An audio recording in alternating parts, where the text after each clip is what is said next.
TNN24 news में फिर एक बार आपका स्वागत है। मैं हूँ शहबाज अख्तर। हम इस वक्त मौजूद है महाराष्ट्र उप राजधानी नागपुर के नागपुर पश्चिम में। हम इस वक्त मौजूद है डॉक्टर वजाहत मिर्ज़ा महाराष्ट्र वक्फ बोर्ड के चेयरमैन के बंगले पर। आइए चलते हैं हम डॉक्टर वजाहत मिर्ज़ा साहब के मकान पर और उनसे बात करना चाहेंगे 2024 लोकसभा चुनाव के पहले चरण 19 तारीख को जो होने जा रहा है उसके मुतालिक के किसकी सरकार बनेगी और कौन जीतेगा और कौन बनाएगा इस देश में विकास। तो बने रहिए मेरे साथ, देखते रहिए TNN24 न्यूज़ चैनल नागपुर से। देश की राजनीति की हर खबर सबसे पहले पाने के लिए सब्सक्राइब करें देश बेल आइकॉन को जरूर। नागपुर से मैं शहबाज अख्तर और आप देख रहे हैं TNN24 न्यूज़ चैनल। इस वक्त हम मौजूद है महाराष्ट्र की उप राजधानी नागपुर में। मेरे साथ मौजूद है वक्फ बोर्ड महाराष्ट्र के चेयरमैन डॉक्टर वजाहत मिर्ज़ा साहब।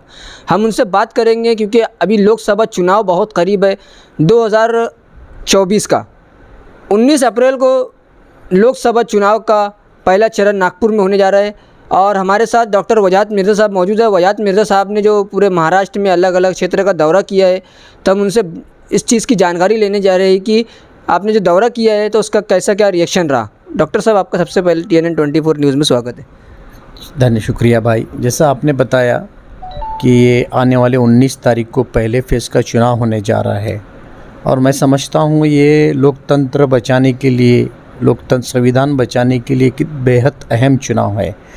जिस तरह का माहौल देश में बनाया गया है उसको नफ़रत बांटी जा रही है, तो जिस तरह राहुल जी नफ़रत का मुकाबला मोहब्बत बांट के कर रहे हैं, ये लोगों तक पहुंचाने के लिए हम सब कांग्रेस के, राष्ट्रवादी के, शिवसेना, उद्धव ठाकरे गठ के और इंडिया के सभी पक्ष कोशिश कर रहे हैं। और मैं जिस तरह से मैं मुसलसल 15 दिन से घूम रहा हूँ, मेरे को पूरा यकीन है कि आने वाले जो 19 तारीख को पहले फेज़ का चुनाव होने जा रहा है, इसमें 5 की 5 सीट इंडिया गठबंधन जीत रहा है। मैं यकीन के साथ कह सकता हूँ लोगों ने अब बना लिया है मन कि वो इंडिया आघाड़ी के साथ रहेंगे और कांग्रेस, राष्ट्रवादी और इंडिया आघाड़ी को मजबूत करने का काम करेंगे। ऐसा लोगों के दिल की भावना है जिसको हम सब ने महसूस की है। लेकिन डॉक्टर साहब, जनता से ये भी सुनने में आ रहा है कि बीच में कोई 2 अपोजिशन पार्टियाँ है जो वोट ख़राब करने का काम करने वाली है। देखिए, ये तो बहुत दिनों से चल रहा है सिलसिला कि कुछ पार्टी आती है, कोई अलग अलग नामों पे, अलग अलग निशानियों के नाम पे सेकुलर वोट बांटने की कोशिश करती है। लेकिन इस बार जनता ने मन बना लिया है। उनके जो मंसूबे थे, उनके जो प्लानिंग थे पिछले 2 इलेक्शन में जनता ने देख लिया है और जनता ये भी जानती है कि उनको मदद करना यानी बीजेपी को इनडायरेक्टली मदद करना है। तो ये अब लोगों ने मन बना लिया है कि किसी ऐसे झांसे में नहीं आएंगे और वो कांग्रेस को और उसके आघाड़ी को, इंडिया को वोट करेंगे। ऐसा लोगों ने मन बना लिया है, ऐसा हमने सबने महसूस किया है। जब आपने महाराष्ट्र का दौरा किया, महाराष्ट्र के अलग अलग क्षेत्र का, गांव का और देहात का जायज़ा लिया, तो आपको कैसा क्या समझ में आया उससे? देखिए, मैं एक चीज़ सबसे पहले समझ में आई है कि इस देश का ग्रामीण हो या शहर हो, आम नागरिक परेशान है, किसान परेशान है, महिलाएं हो, आदिवासी हो, नौजवान हो, दलित हो, अल्पसंख्यक को, सभी लोग बहुत परेशान हैं, महंगाई की मार झेल रहे हैं। जिस तरह के झूठे वादे किए गए थे 15 लाख के नाम पे, अच्छे दिन के नाम पे, ये लोगों ने अब समझ लिया है कि ये सारे दिखाने के दांत अलग थे और खाने के दांत अलग थे। और अब लोगों ने मन बना लिया है, दिल बना लिया है कि वो कांग्रेस और उसके आघाड़ी को समर्थन करेंगे। और मैं आपके चैनल के माध्यम से यकीन जताना चाहता हूँ कि आने वाली सरकार इंडिया आघाड़ी की बनने जा रही है।